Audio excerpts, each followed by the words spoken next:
وقتی توی یه جاده سفر میکنین خوبه که موانع راهو بشناسین، چون نمیخواین تصادف کنین. مگه نه؟ همین مسئله توی سفر ما به سوی موفقیت هم صدق میکنه. توی این ویدیو 5 عامل رو بررسی میکنیم که مانع از موفق شدن شما میشه.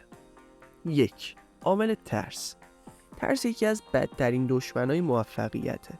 وقتی که ترس ریشه های حساس خودشو دور شما میپیچه و شما رو به اسارت خودش در میاره، هرگز قادر نخواهید بود که به رویاهای خودتون برسید. ما باید با ترس خودمون روبرو بشیم و ببینیم که اصلا به چه دلیلی اونا وجود دارن. اونا رو به گوشه‌ای پرتاب بکنیم و رویاهای خودمون رو با اشتیاق شکست ناپذیر دنبال کنیم. 2. رغبت و بی‌علاقگی. بی پرده بگم، اون چیزی که بسیاری از افراد رو از موفقیت باز می‌داره عدم داشتن انرژی و انجام کاریه که باعث حرکت به سطح بعدی میشه.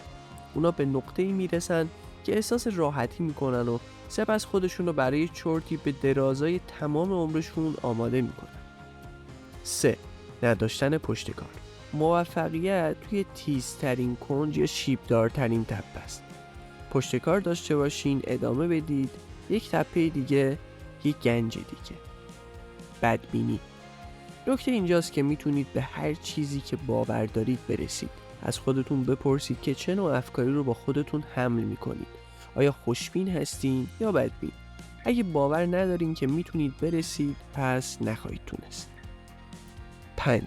انتخاب افراد نامناسب برای گذراندن وقتتون. این عادت ما رو به راحتی تبدیل به محصولی از محیط میکنه. به همین خاطره که گذروندن وقت با کسایی که به شما فشار میارن تا به عقب برنگردید اهمیت بسیاری داره. در مورد افرادی که اطرافتون هستن چه ایده‌ای داری؟ آیا این افراد با صلاحیت هستن که شما رو تشویق میکنن یا مانعی در راه موفقیتتون هستن؟